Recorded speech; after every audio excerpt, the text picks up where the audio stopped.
Mãe no ar com uma conversa difícil hoje. Erro médico. Se já é um drama quando acontece com um adulto, imagina quando acontece com bebês ou crianças. Eu vou até conversar agora na abertura do programa com o Renato, que aos 4 anos foi vítima de erro médico, né, Renato? O que aconteceu com você?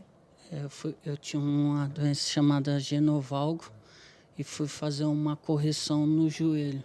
Só que colocaram gesso apertado. Quando tirou, deu gangrena, necrosou e eu fiquei com as pernas deformadas.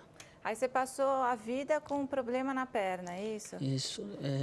Eu fui crescendo, né? Foram fazendo várias cirurgias para tentar amenizar, mas no decorrer dos anos,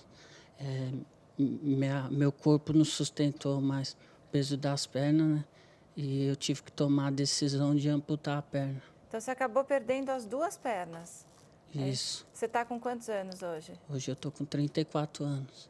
Quer dizer, então já há 30 anos que você convive com essa situação em decorrência de um erro médico, é isso? Exatamente. A gente vai conversar ao longo do programa com a sua mãe, volta a falar com você no final do programa, tá bom? Para contar essa sua história, como é que foram todos esses anos, né? Tá bom? Obrigada por ter vindo, viu? Nada. Roberta. Olha, Mari, nossos convidados têm histórias tristes para contar, mas é importante que sejam divulgadas para chamar a atenção para estes casos e também para que outros sejam evitados. Veja os destaques do programa.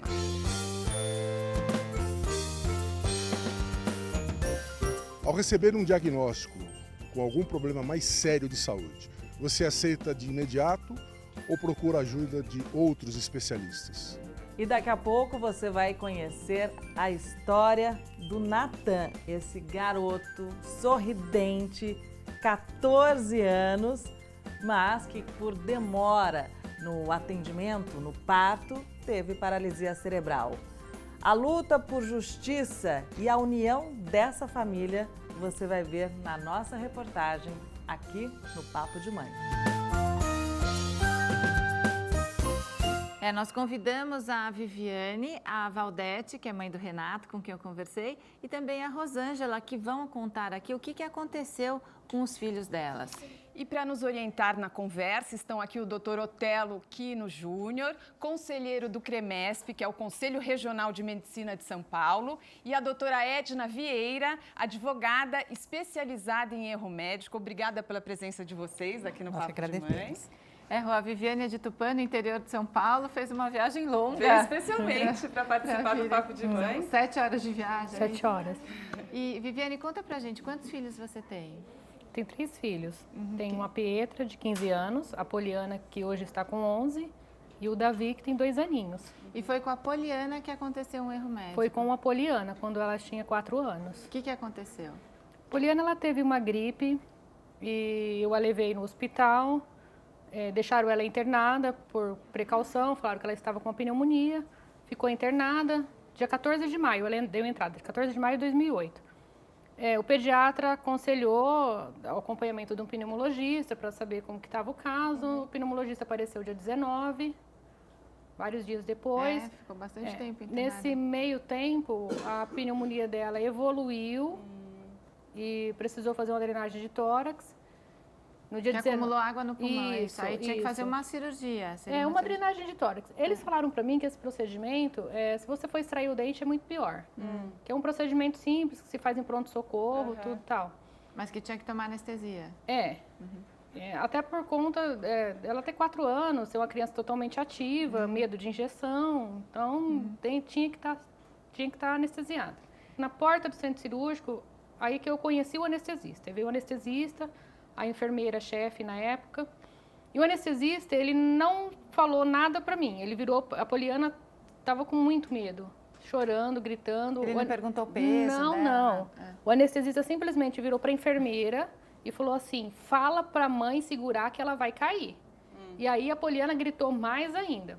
Então é que a última palavra que ela falou foi assim, socorro, pai, não me deixe entrar aqui. Nisso ela caiu no meu braço. E a hora que eles entraram com a maca para dentro do centro cirúrgico, eu fiquei na porta olhando. E eu vi quando a maca fez essa direção e o anestesista fez essa. E ao decorrer do processo foi apurado, o anestesista não estava na sala, a hora que ele anestesiou ali no corredor, que ela caiu, ela já caiu em parada cardiorrespiratória. Ela caiu no meu braço em parada e ela não tinha aparelho de monitoramento, não tinha nada. Quando eles chegaram dentro do centro cirúrgico, que foram colocar os aparelhos, se deram conta do que havia acontecido, que ela estava morta. Já tinha acontecido Já tinha na hora acontecido. que ela tomou anestesia? Não, é a hora que ele falou assim, fala pra mãe segurar que ela vai cair no meu braço, a hora que ela caiu, ela já caiu em parada no E meu aí braço. tiveram que fazer uma ressuscitação, é isso? Então, aí a hora que entrou dentro do centro cirúrgico e colocaram os aparelhos nela, já não tinha mais batimento cardíaco. O anestesista havia ido embora, não tinha, pelo que foi apurado no processo, não tinha tubo infantil. Foi uma correria violenta para tentar entubar e foram 15 minutos de parada cardiorrespiratória. Nossa Senhora. Poliana hoje ela está viva por um milagre. A princípio eles falaram que foi 3, para eu não ficar Quer dizer, e ela ficou com preocupada. sequelas irreversíveis, hoje ela... Em estado vegetativo. Estado vegetativo. E doutor, anestesista não pode sair da sala, né, do centro cirúrgico, é fundamental acompanhar, tá do lado, né? Acho que Então, ou existe por uma série lei, de né? determinações dos conselhos federal e regional, que é de São Paulo, nesse sentido. Então, é evidente que a pergunta inicial, devia estar na sala? Devia, tá certo? Isso foi um erro? Foi um procedimento inadequado e tinha que ter alguém ali para ver. E mesmo que na hora não de fosse o aplicar, anestesista. mesmo na hora de aplicar a anestesia, se já tinha que estar na sala de cirurgia para esses cuidados Não imediatos? necessariamente, porque habitualmente, como é que funciona hoje um procedimento cirúrgico? Existe uma avaliação pré-anestésica. O anestesista vai, avalia, como foi citado pela mãe, não houve isso. Tá certo? Porque o derrame pleural é um procedimento simples. A gente funciona como foi dito, é verdade. Você põe sentado numa cadeira, que é a melhor posição para fazer. Funciona por quê? Porque aquilo tem a gravidade e o líquido vai lá para baixo. Então você espeta embaixo e tira o líquido.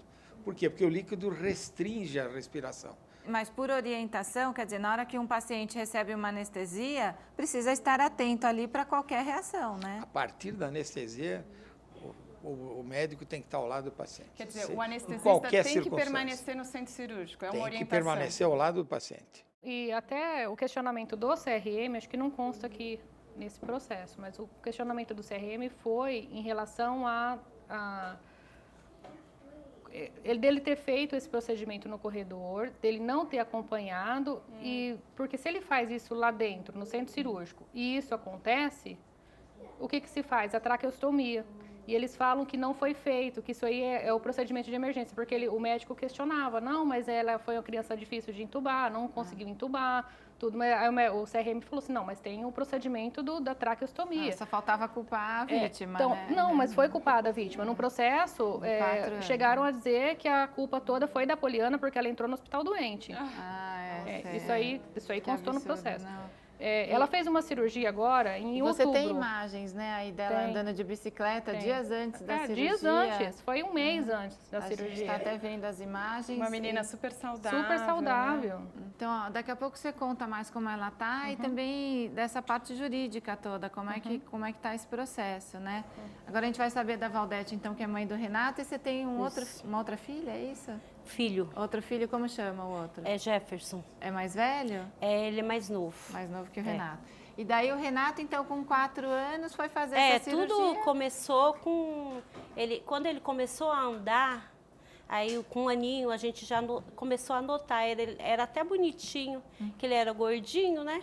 Então a perninha dele aqui, o joelho juntava, né? Aí na época eu trabalhava, eu tinha um convênio, eu levei ele no ortopedista. Ele usou bota há mais de 1 ano, ortopédica, mas não resolvia. Aí eu consegui uma vaga no Hospital das Clínicas, né? Que, nossa, eu levei meu filho lá na maior confiança. Achei que eu estava levando... É um dos melhores hospitais, né? Um centro de E referência. daí Mas na para cirurgia mim não foi. Aí na cirurgia foi tudo Não, bem? e era tão simples o caso dele que resolveram, porque fosse uma cirurgia complicada, o médico teria, vamos operar um joelho e depois o outro, né? Não, ele falou que era tão simples o caso, eram 3 pontinhos em cada joelho. Mas a cirurgia Aí- foi tudo bem, o problema foi na recuperação que engessaram errado, foi isso? Isso, e a mãe também não podia ficar junto com a criança. E aí operaram ele, é o que aconteceu. Operaram, deixaram o menino lá, puseram gesso na perna dele E ele passou mal à noite e ninguém socorreu. Mas logo depois já... Eles vieram socorrer na manhã seguinte. Mas por quê? Foi inchando a perna dele porque estava apertada? Foi, aí gangrenou. Já na hora. Doutora Edna, esses casos que a gente está discutindo, eu gostaria que a senhora definisse o que é um erro médico e aí toda a equipe é acusada de erro médico, porque, assim, em alguns casos, mais de um profissional participa do atendimento, o hospital também é acusado, pode ser processado por um erro médico? Ah, pois não. O erro médico ele causa um mal no decorrer de um tratamento que é causado ao paciente, né? Pode ser por negligência, por imprudência ou por imperícia. No caso específico da Valdete e do Renato, a colocação do gesso ela foi correta. A cirurgia, a indicação cirúrgica também estava correta. O problema todo foi no mau acompanhamento do pós-operatório. Porque nesse tipo de cirurgia, o paciente tem que ser muito bem acompanhado, porque é previsível que inche, né, as pernas. Então, tem que ser de hora em hora ir lá acompanhar para verificar. Se estiver ocorrendo isso, o gesso tem que ser fendido para que haja uma descompressão. E é isso que não foi feito no caracterizado imprudência? Foi uma negligência. Foi uma negligência. No caso, não só por parte do médico, que não orientou o corpo de enfermagem para que monitorasse a criança assim, com muita regularidade, tudo isso não foi feito. Então, houve a condenação do hospital pelo erro de toda a equipe. Né? Então o hospital respondeu objetivamente pelo erro do corpo clínico e também da enfermagem. Também poderia ter sido evitado, E quando aconteceu isso, eles queriam amputar. Aí eu não aceitava. Eu, com 22 anos, meu primeiro filho, eu levei ele andando. Como que eu ia voltar para casa com meu filho sem perna? Que coisa. Eu não aceitei, foi uma briga e, tanto que ele só foi... rolou. Aí ele veio amputar depois de adulto, ainda assim mesmo eu não concordava. Por mim, ele ficava andando do jeito que ele estava, já foi uma decisão dele, então. Aí já foi uma decisão dele. Aí, graças a Deus, né, deu tudo certo. Ele e no fim, você acha que foi melhor para ele isso? Para ele, né, ele acha que foi melhor. E agora, na época, eu sofri muito, foi um sofrimento muito grande. Agora eu olho para o meu filho é inteiro, ele é completo. E suas netas estão aqui, as filhas dele, né? Qual a idade delas? Uma tem 7, a outra tem 8. Como é que elas chamam? Ana Beatriz. Ana Beatriz e a Júlia, que bonita. E ainda tem uma coisa... E a sua nora está aqui também, como que ela chama? A Kátia. E ainda tem uma coisa, aí na época, eu como mãe, eu queria saber o que ocasionou. Por que aconteceu isso? Que a gente fica se perguntando tudo. E eu me senti culpada também. Por que eu resolvi? Por que eu levei meu filho lá? É terrível. Por quê? Por quê? Então, daqui a pouco você conta mais dessa parte jurídica também, como é que tá, né? E a Rosângela tem quantos filhos, Rosângela? Vivo 3. Um de 22, 23, né? De 21 e de 19. As meninas estão aqui. Isso, as meninas estão aí. E você, quem que está aqui? Quem que são as Daiane meninas? e Bianca. E você tinha uma outra menina, a Bruna, minha caçula. que foi vítima de erro médico? Negligência médica. Minha filha foi morreu. negligência. Ela entrou em óbito. O que aconteceu? Minha filha teve uma queda mais ou menos na altura de 1 metro. Quebrou o braço. Ela tinha quantos anos? 8 anos. Ela quebrou o braço. Isso no dia 29 de dezembro de 2006. Ela teria que fazer uma cirurgia para colocar um pino, não chegou a dar fratura exposta. Aí, na cirurgia dela, ele alegou que ela teve uma PCR, uma parada, né? E foram entubar e a cânula dobrou. Quer dizer, na hora de entubar, eles cometeram um erro, foi isso? Dizem que foi isso. O que aconteceu? Quando que a cânula dobrou na hora que foi entubar. Só que assim, eu acho que dentro de um hospital tem que ter um carrinho de parada lacrado no momento da parada. Porque perfurou, fez uma perfuração, é isso? Não, ela teve uma parada, aí foram entubar. Parada cardíaca. Aí pegaram o ambu, fizeram a manual, né? Aí foram entubar. Mas na hora de entubar aconteceu algum outro erro, é isso? Isso, aí realmente a papelada, porque eles foram me dopando, entendeu? Eu fiquei drogada 5 dias, eles só me deram um diazepam pra mim não estar sabendo o que está acontecendo. Então ela morreu na sala de cirurgia? Porque teve uma parada de 7 minutos. Quer dizer, foi um erro na hora de entubar, é isso, doutor? O que foi falado teria sido uma dobra da cânula. Essa é uma situação absolutamente impossível, porque ela não tem como dobrar lá dentro, porque é fechado o canal da traqueia. Deve ter acontecido alguma outra coisa que culminou com essa parada. E é falta de ventilação normalmente. Não houve ventilação e aí para o coração. Ó, a nossa conversa continua daqui a pouquinho. A gente vai falar mais também dessa parte jurídica, né? Quer dizer, a partir do momento que acontece um erro médico, quais são os direitos, né, das vítimas e dos pais, né? Então, a nossa conversa continua daqui a pouco. No próximo bloco, nós vamos ter também uma reportagem da Fernanda de Lucas sobre erro médico na hora do parto. E aqui no estúdio vamos receber o psicólogo clínico Júlio Pérez. A gente volta já já.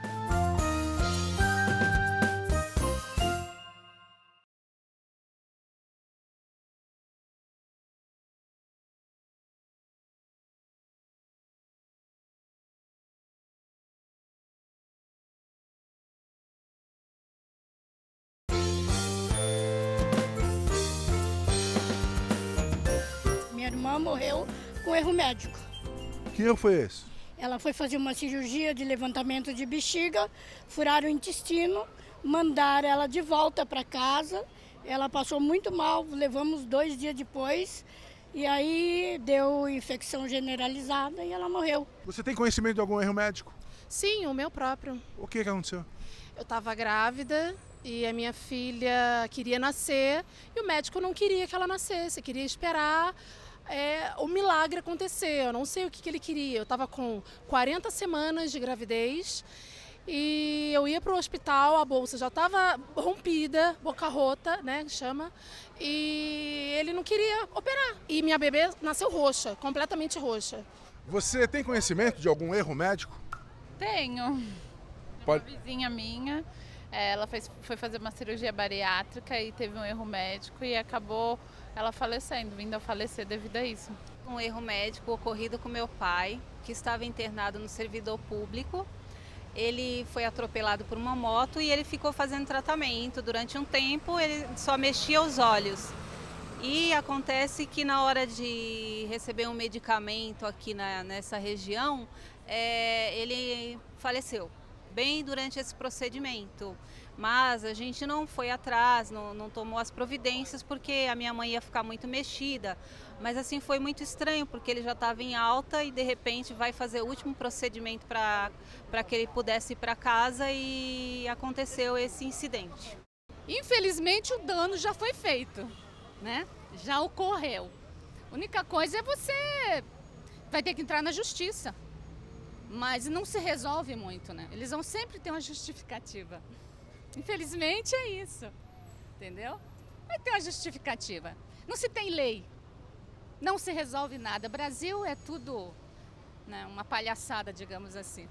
Nada se resolve, entendeu? Como diz, tudo acaba em pizza. Nós vimos a participação das pessoas na rua, né? São muitas histórias de erro médico. Aí a última pessoa aí dizendo que não tem lei, que essas pessoas não são punidas. Doutor Otelo, o que acontece nos conselhos regionais de medicina quando há uma denúncia? Os especialistas são investigados, se for comprovada a culpa, eles são punidos, eles podem até ser a licença pode ser cassada. É um longo procedimento, na verdade. Primeiro, você tem 2 lados, o lado que reclama e o outro lado que se defende. No caso do CREMESP, quer dizer, a punição maior é a cassação do médico. Existem 5 etapas. Há uma pena A, que é uma espécie de advertência, depois uma pena B e uma C, que é um pouco mais, sendo que a C é divulgada na imprensa, é divulgada em jornal. Então o médico fica sabendo que o médico teve um processo contra ele.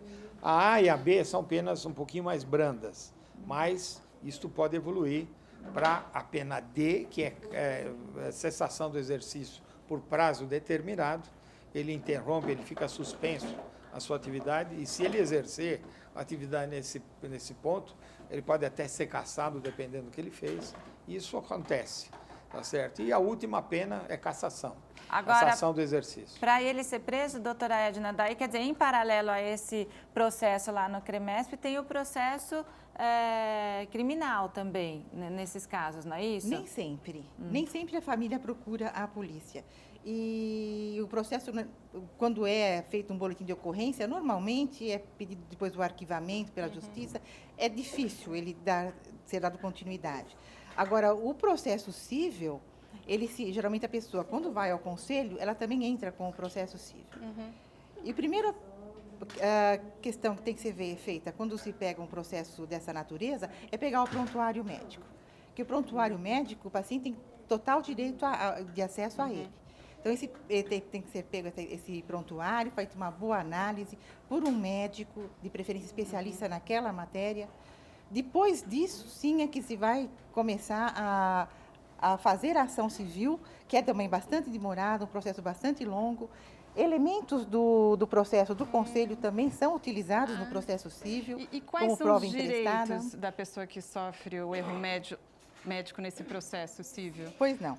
Uma indenização material por aquilo que a pessoa se inabilitou, por exemplo, se há uma deficiência física, é visto qual é o grau dessa deficiência e é estipulada uma indenização pela perda da capacidade laborativa. Em caso de óbito, não tem essa perda, mas isso pode ser transferido para a família, se era um arrimo de família. Muitas vezes essa pensão passa para os pais, geralmente até os 25 anos, que é a idade onde a pessoa geralmente se casa e deixa a casa dos pais. Fora isso, os lucros cessantes, se houve perda material, seja de qualquer natureza, exames, tudo que for necessário, Mas cirurgias. só para entender, para conseguir uma indenização, aí tem que entrar com esse processo na justiça. Na justiça não é civil. com o processo no CREMESP Não. que vai ser indenizado. Pode ser usados, Vai ser usado- principalmente o do Conselho, para a Justiça Os Civil. autos podem ser Eles usados usam pela essa justiça. informação. Aí você tem o processo civil e o processo criminal. Isso, e o processo no CRM também. Tá, legal. quer dizer que tem médico que pode até ser preso por uma condição dessa, de erro Pode médico. ser. Aham. Agora, e o processo civil é que vai garantir aí esses direitos por A justa indenização para a vítima. que podem ser, né, Rô, até por danos morais e psicológicos Estéticos, também. psicológicos, morais. No caso da Poliana foi aberto o processo crime, o civil e o administrativo. Esse que eu trouxe é a decisão do criminal, que condena o médico a 1 ano e 4 meses de prisão e mais pagamento de 40 salários mínimos em favor da Poliana com prestação pecuniária. Só que esse 1 ano e 4 meses foi revertido em prestação de serviço à comunidade. Ele está fazendo isso já? Ele já está cumprindo essa pena? Então, o médico ele faleceu, tem 2 meses. No meu caso também, o médico é falecido. mesmo? O chefe da equipe, né? Que coisa.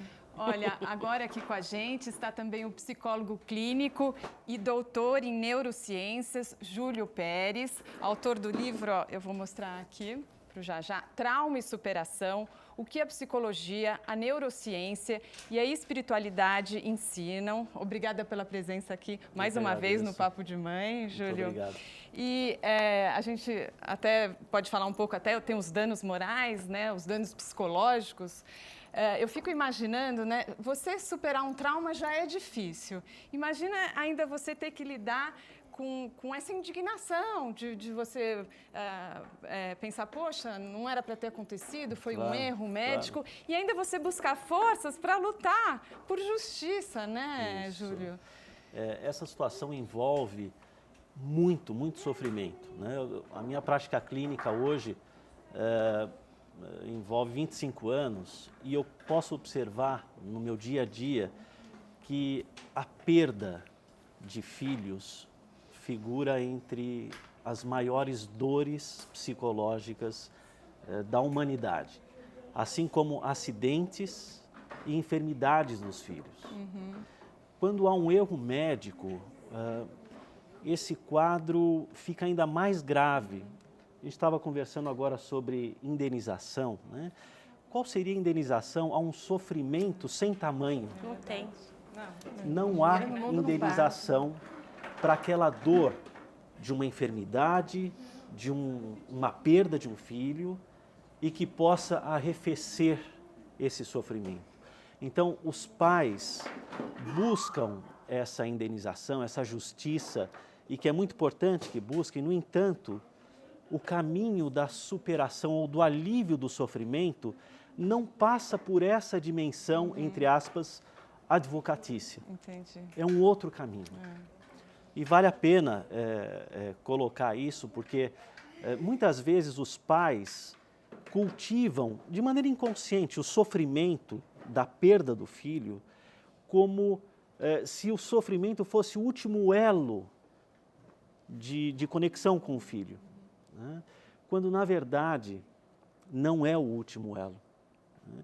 Então, se libertar do sofrimento é como se os pais estivessem traindo o filho, por muitas vezes. Na prática clínica a gente observa isso. Então eu preciso cultivar esse sofrimento como um fortalecimento da minha conexão com o filho. O grande desafio na psicoterapia é estabelecer novos vínculos com a perda dos filhos ou com a enfermidade dos filhos. Eu não podia desanimar. Ele te deu força.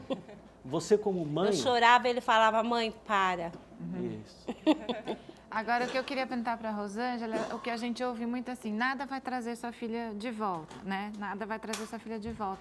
Mas também não pode ficar por isso mesmo, não é, Rosângela? Então, a gente não pode deixar, porque se ele perdeu, eu agradeço muito a minha advogada Marli Parada, amiga da doutora Edna.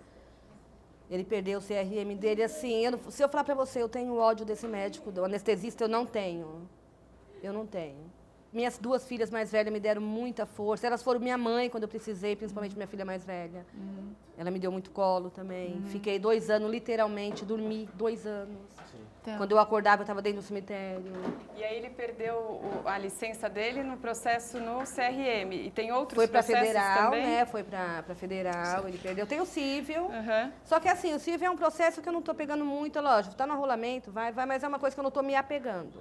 Não estou me apegando, porque não vai dar minha filha de volta, eu sei que não. E eu queria que ele fosse punido, para ele não cometer com mais ninguém. E isso porque aconteceu. eu ganhei por unanimidade de votos. Foi imprudência, negligência e imperícia. Eu ganhei pelos 3. Então, quer dizer, o negócio foi feio. Eu doei os órgãos da minha filha, no meio da minha dor pior, ainda doei os órgãos dela. E é demorado mesmo? É bastante demorado, inclusive. Demorado quanto, assim? Quantos anos? Já fez, É 8 imprevisível. anos. No já. caso, por exemplo, da Valdete, esse processo já tem 17 anos. No caso da Valdete, ela nos procurou, ele já estava com 16 anos. Estava. Porque Aí, na época a gente não tinha... Conhecimento, tinha onde procurar, não tinha televisão para falar, não tinha nada na época. E um pobre para ter acesso Não, às vezes você não tem dinheiro para pagar um advogado. Isso, aí eu tem não a tinha. defensoria pública. E os né? advogados que eu procurava também, é contra o Estado, aí ficava aquela... Aí, graças a Deus, que Deus botou essa pessoa maravilhosa aqui no nosso caminho. Quer dizer, são 17... E fui muito bem orientada. Mas e hoje vocês já recebem alguma indenização? Recebe, né, doutor? o Renato, a partir da sentença, que já foi há quase 10 anos atrás, ele já recebe a pensão. Por invalidez, tutela. é isso? Ele recebe uma pensão vitalícia, né? E agora o resto ainda depende de precatório. Como é hospital público, ainda vão alguns anos para que ele receba. A Viviane recebe alguma coisa? Eu recebo o LOAS, né? Que é um salário mínimo, e recebo mais 5 salários mínimos que foi concedido para ela em tutela antecipada, que depois, após o acordo que eu fiz no processo civil, ela se converteu em pensão alimentícia, então ficou vitalícia para Poliana.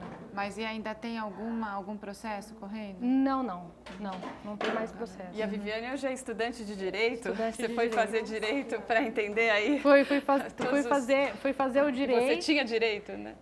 Para tentar entender e saber por onde começar e por onde procurar os meus direitos. Porque é um processo difícil, sabemos que existe muito corporativismo, e eu fui tentar buscar isso nos estudos.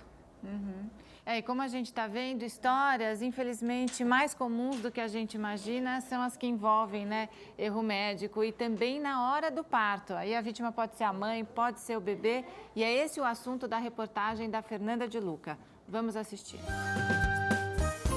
Com 29 semanas de gestação do segundo filho, Érica entrou em trabalho prematuro de parto. O convênio médico demorou para autorizar a internação e, por isso, ela teve atendimento negado em 2 hospitais de São Bernardo do Campo. Foram quase 6 horas de espera até conseguir liberação para um hospital em São Paulo. Um sofrimento que terminou numa cesárea de emergência e danos irreversíveis para o bebê. Desde o primeiro momento que eu fui à procura de socorro, e assim, no primeiro hospital, a recepcionista já dizia que era para mim sair dali, que eu estava atrapalhando a fila, porque tinha uma fila de pacientes para ser atendido, e que ali eu não seria atendida. Então, ela só falou, sai daqui, que você está atrapalhando a fila e pronto. Você estava sangrando? Eu estava sangrando, com contrações, muita dor, e assim, eu não sabia para onde ir, porque ela não me deu um caminho para ir, ela só mandou que saísse de lá urgente. Quando você teve o diagnóstico que o Natan tinha paralisia cerebral e tinha sido no parto? Somente quando ele tinha 1 ano de idade, porque ele não tinha sustentação, ele não se desenvolveu como uma criança normal. Mas assim, desde os 6 meses ele passava com o neurologista, fez todos os exames, inclusive chegou a acusar nesses exames. Mas a médica que atendeu ele, ela não chegou a afirmar isso para a família, ela dizia que era um atraso normal de prematuro. Então ela falava, é um quadro típico de prematuro, não precisa se preocupar. Mas desde o primeiro exame foi dada a paralisia, mas eu só descobri com 1 ano. E é claro que diante de tantas evidências, a família entrou com um processo de erro médico. Como é que está isso na justiça? Tá até hoje. Então é muito difícil você processar o hospital, o médico, acho que é uma turma assim, muito difícil de você colocar o processo. Então, assim, até hoje está rolando, saiu a primeira instância, em primeira instância ganhou só como falta de atendimento, então como, assim, a paralisia não deu nada, eles dizem... É porque o diagnóstico foi só lá na frente, foi né? Foi só lá na frente. Porque também não tinha como ser na hora. Exato. Amo meu filho do jeito que ele é, entendeu? Assim, eu não mudaria nada, ele é muito feliz, a gente é muito feliz com ele, mas é claro, ele merece dignidade e é essa dignidade que a gente está indo atrás. A família tem uma página na internet, O Amor Supera Deficiências, onde relata experiências positivas e negativas. Em 2010, através de uma campanha nas redes sociais, eles conseguiram arrecadar dinheiro para que Natan fizesse um autotransplante de células-tronco na Alemanha. Uma tentativa frustrada de melhora. Mas uma invenção caseira conseguiu dar movimentos para Natan dentro da piscina e a possibilidade de apoiar os pés no chão e andar. Se a gente prestar atenção na estrutura, parece um paraquedas e não há dúvidas de que o Natan adora ficar aqui. Você viu um aparelho parecido numa fisioterapia, né, voltada para crianças com necessidades especiais, mas aí você deu uma improvisada. Aqui é um trilho de portão, né? Na verdade a gente queria oferecer dentro de casa, que a gente vê onde ele vai em algumas clínicas, mais liberdade, mais conforto, né, para ele poder se sentir mais autônomo mesmo, né? Então isso aqui foi visto para a fisioterapeuta e aprovou, e ele pode estar com mais liberdade, caminhando, que está ajudando no desenvolvimento dele. Eu acho que você tinha que patentear essa ideia, porque é sensacional. É bacana, né? Com custo reduzido e poderia estar ajudando bastante criança, né? Quem sabe? É uma ideia, não é? É uma ideia, boa. E boa olha ideia. só, a felicidade, porque deve ser realmente muito confortável. Eu acho que nada melhor para uma criança que tem uma paralisia, uma deficiência, se sentir o mais igual a todos, e eu acho que isso daí ajudou muito ele aqui em casa, quando tem festa, vem as crianças, ele fica em pezinho, brinca, chuta uma bola. Né, Natan? Legal aí? Tá legal aí? Hein? É bom andar por aí? É bom? Que papai bacana esse, hein? Não é?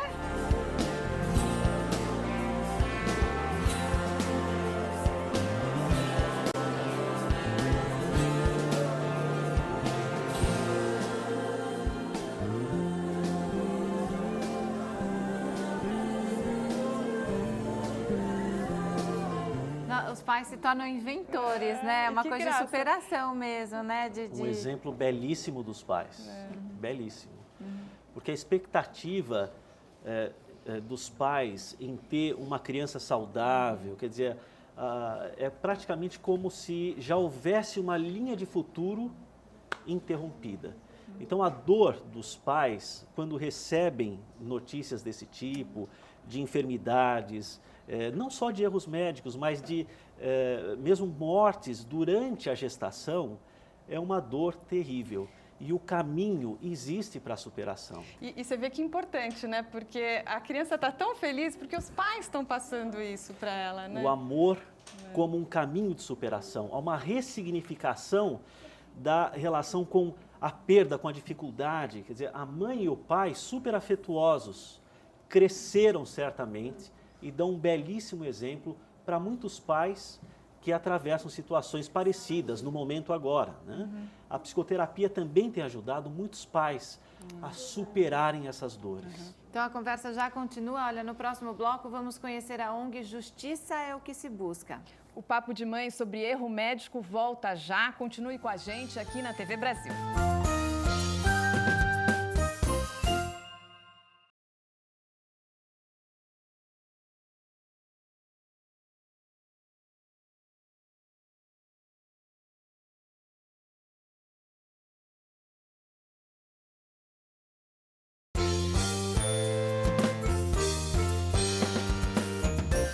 Estamos de volta com o Papo de Mãe e todo mundo que estava lá atrás veio aqui para frente, o Renato, a mulher, as filhas da Rosângela. Daqui a pouco a gente conversa com todo mundo, Mari, porque agora também está com a gente a Sandra Domingues, presidente da ONG Justiça é o que se busca. Obrigada pela presença aqui no Papo de Mãe, Sandra. A ONG trabalha aí com várias vítimas de violência, né? Entre elas, as vítimas de erro médico. Exato. Qual é o trabalho de vocês, Sandra? Na verdade, esse trabalho começou há 7 anos e o que me motivou foi o caso da pequena Isabela Nardoni, que foi vítima, né, de homicídio causado pelo pai e pela madrasta. Na ocasião, a minha netinha tinha 1 ano e 7 meses. Então, eu, mais do que na condição de mãe, eu me colocava no lugar de avó, porque eu não conseguia nem imaginar a dor da vovó Rosa, a avó da Isabela, a avó materna. E, a partir daí, começou esse trabalho. Eu comecei a acompanhar o caso, participei de todas as manifestações para que eles não conseguissem o habeas corpus, de que fossem julgados, condenados. E, a partir do caso Isabela, outros casos foram surgindo. E hoje eu acompanho cerca de 500 casos a nível Brasil, vítimas de homicídio, de latrocínio, de trânsito, de pessoas desaparecidas e erros médicos. E aí apoio jurídico, apoio psicológico? Isso. Eu faço a divulgação, né, nas redes sociais dos casos, para que os casos não caiam em esquecimento, porque é uma frase que eu uso muito, né? Quando a sociedade se cala, a impunidade ganha a voz. Então, eu faço a divulgação, a gente está sempre cobrando, sempre indicando casos para jornalistas, para programas de TV, para que passem, né? E que não caia no esquecimento. E, com isso, ficamos em cima da busca por justiça mesmo. Cada caso é um caso, né? No caso, ela precisa de cuidados especiais.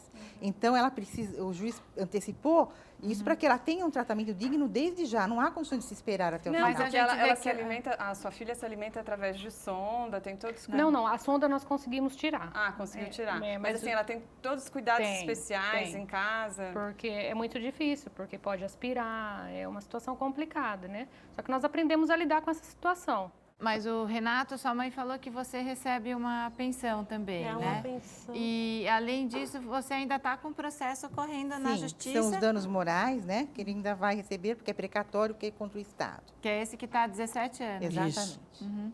E hoje, como é que está a sua vida? Você conseguiu essa prótese? Como que você conseguiu? Ela é boa para você? Como é que é?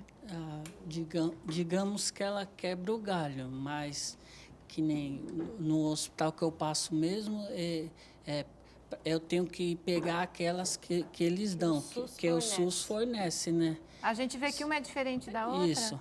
Essa eu consegui através do INSS, né? Mas a outra não, a outra foi pelo SUS. Porque lá eles falam, se você consegue andar, você vai andar com fusquinha. Mas o importante é andar, eles não querem saber a qualidade. Mas se eu puder ter a Ferrari, eu quero andar com a Ferrari, né? Que é melhor para mim. Ela né? te machuca? Essas próteses te machucam, Renato? Machuca. Tem uma ferida, aí você tem que ficar sem, esperar cicatrizar para voltar Quer dizer, a andar aos uma poucos. outra prótese poderia eu acredito não machucar que seja mais sofisticada. Eu já fui em feira, vi a qualidade Da minha para que estava lá, bem superior. Às vezes a gente vai em feira que tem as próteses de última geração, né? Só que a gente só sonha, né? Seu sonho é ter 2 pernas novas, né? Isso. E você consegue trabalhar? Como é que é? É que nem eu trabalhei, tentei, aí vivia mais caixa, voltava a trabalhar caixa, machucava. Porque eu tenho que tirar... Caixa quer dizer, você ficava afastado, né? E tinha que voltava, machucava. E eu, além de usar, durante o dia eu tenho que tirar várias vezes para a pele respirar um pouco. Né? Entendi. Porque eu fiz enxerto, aí já não é uma pele que...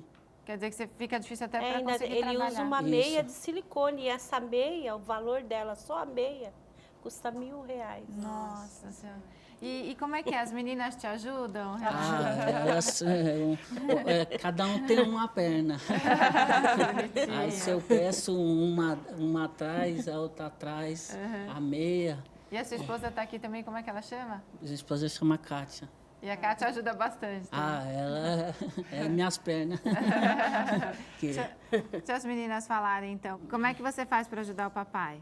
Eu brinco com as pernas dele. É diferente, né? Às vezes eu vou buscar lá na escola, né? Aí as crianças falam, nossa, seu pai é robô. Aí ela, não, meu pai usa prótese. E você, fala você. E você, o que você acha da perna do papai? Como é que você ajuda o papai? Brincando. Brincando, né? Tá bom. Olha, eu vou pedir licença para vocês agora, que nós vamos ouvir mais algumas entrevistas feitas pelo Pedrinho Tonelada e daí a gente comenta essas entrevistas, tá bom? Eu tava com pedra no rim, fui só que eu tava com infecção urinária. Assim, eu tava muitas dores, eu ia trabalhar, tinha que voltar, eles não me davam nem atestado porque falavam que era uma infecção de urina. Quando eu tava com pielonefrite, eu estava com infecção no rim generalizada, eu tive que ser internada e ter tirado as presas dessa pedra. Eu estou vendo que o senhor está com uma gás na cabeça. O senhor sofreu algum processo cirúrgico? O que aconteceu? Esse foi uma cirurgia plástica que foi um reparo de um erro médico. Ele não assumiu em Natal. Erro médico? Ele assumiu, ele não assumiu em Natal. Mas o que aconteceu? Isso foi a distensão no maxilar. Cientificamente eles chamam ATM, né? Minha mordida era uma mordida errada e eu fiz, e dessa mordida ocasionou isso tudo. E eu vim para São Paulo, que eu sou de Natal, e tive que me dirigir para São Paulo para fazer no grupo da doutora Vera Cardim, ela que está me acompanhando. E fizeram um transplante do osso, do crânio da cabeça, para colocar aqui que na operação anterior, que foi a do erro médico, A operação que o senhor fez em Natal? Isso, eu perdi osso no maxilar, essa área aqui todinha. Eu tive que transplantar osso para cá. Qual foi a atitude que o senhor tomou em relação a esse médico? Por enquanto não tomei atitude nenhuma, que eu vou levar o laudo daqui e eu vou entrar com todos os recursos devidos, né, para ele me indenizar e possivelmente, que com certeza ele vai também ressarcir todos os meus gastos, né? Isso aí com certeza ele vai ter que me dar. Nossa, cada história, né? Doutor, eu até queria saber, quando fica comprovado que o erro foi do médico, quem vai pagar essa indenização? É o médico? Varia de caso para caso. Quem determina é a justiça, porque o conselho ele tem uma função normativa, ele organiza o funcionamento da profissão e pune os desvios que acontecem. O CREMESP tem um site, CREMESP, Conselho Regional de Medicina do Estado de São Paulo. CREMESP, escreve-se assim, .org.br. E a possibilidade de investigar o médico. Qual é o nome do médico? Fulano de tal. Lá tem um trechinho à direita do site que a gente pode procurar o médico, saber se ele é especialista mesmo. E a Sandra, que ajuda aí pessoas vítimas de erro médico, foi vítima, ela mesma foi vítima de um erro médico, né, Sandra? Exatamente. Aos 17 anos, em 1985, eu dei à luz, né, ao meu primeiro filho, meu primeiro e único filho, na verdade. E o médico, na época, também era um médico residente, ele acabou deixando um pedaço de placenta no meu útero.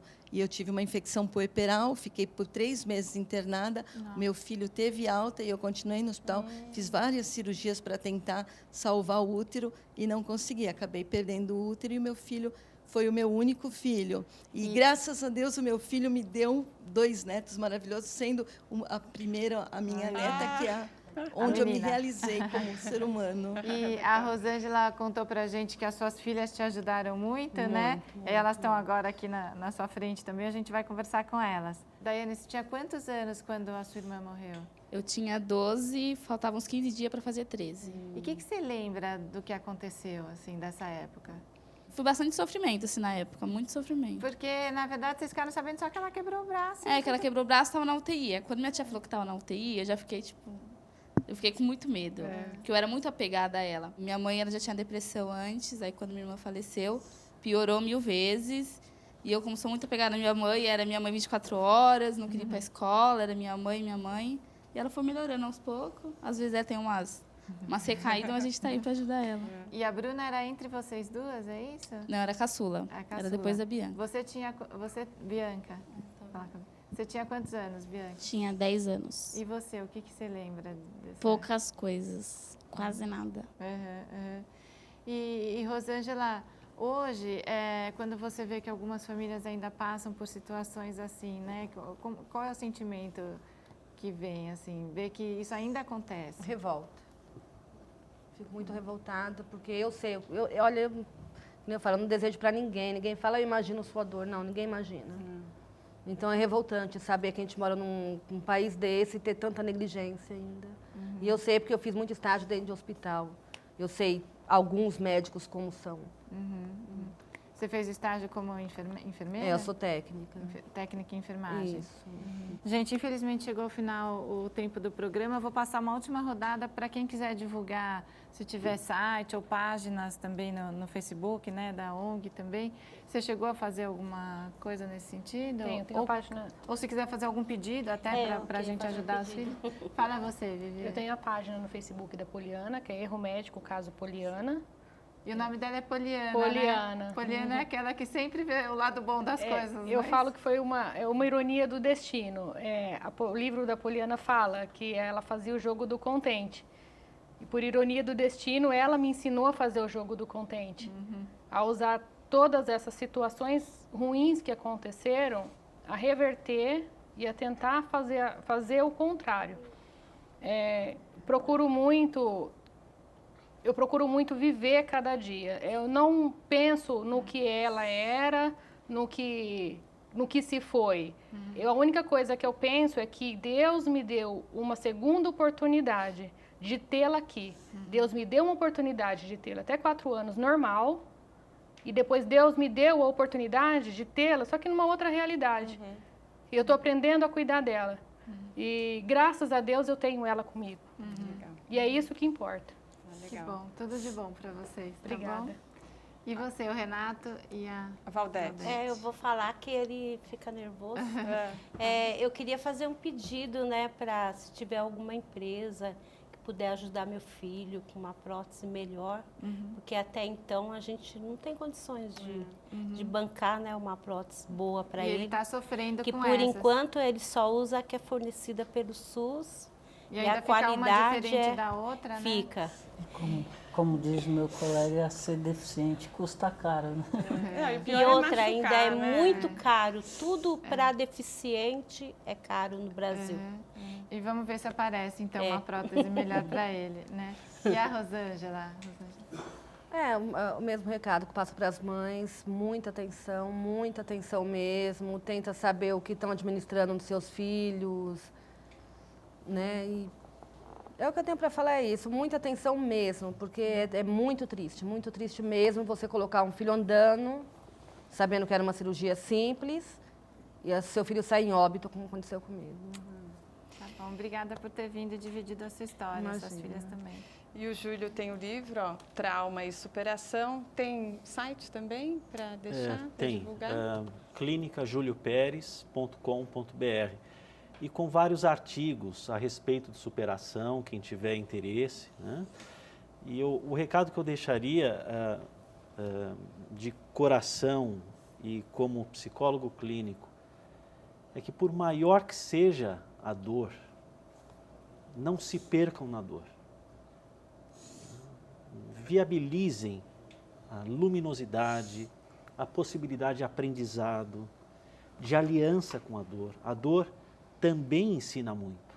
Nós vimos aqui exemplos de vocês de afeto, amor, espiritualidade, né?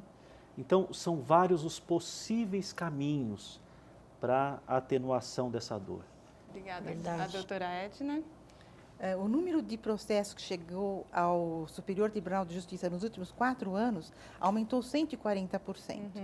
Isso mostra que a população está atenta ao assunto, ela está em busca dos seus direitos. Então, isso é um estímulo para que as pessoas que sofreram o erro médico, elas busquem justiça. É demorada, mas com ética, com dignidade, é possível sim obter uma justa indenização. Tem algum site para deixar? Pois não, é araujoluciano.com.br. Obrigada. E a Sandra? Nós temos a página no Facebook com esse nome, né? Justiça é o que se busca, e o nosso site que é www.justiçaeoquesebusca.org. Tá legal, obrigada. E o doutor Otelo? Eu queria enfatizar mais uma vez que o Conselho está à disposição de todos. É um órgão, como eu disse, dirigido à defesa da população, tá certo? Embora represente uma corporação médica.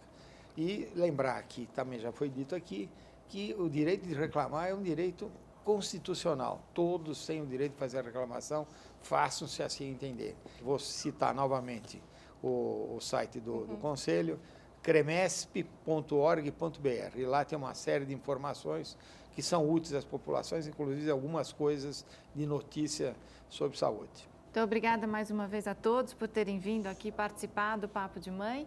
E no próximo programa, a nossa conversa vai ser sobre bisavós. Elas vivem cada vez mais, brindando os nossos filhos com uma deliciosa convivência. E acompanhe o Papo de Mãe também pelo nosso portal e redes sociais. Assunto pra gente nunca falta. Até a próxima aqui na TV Brasil. Até!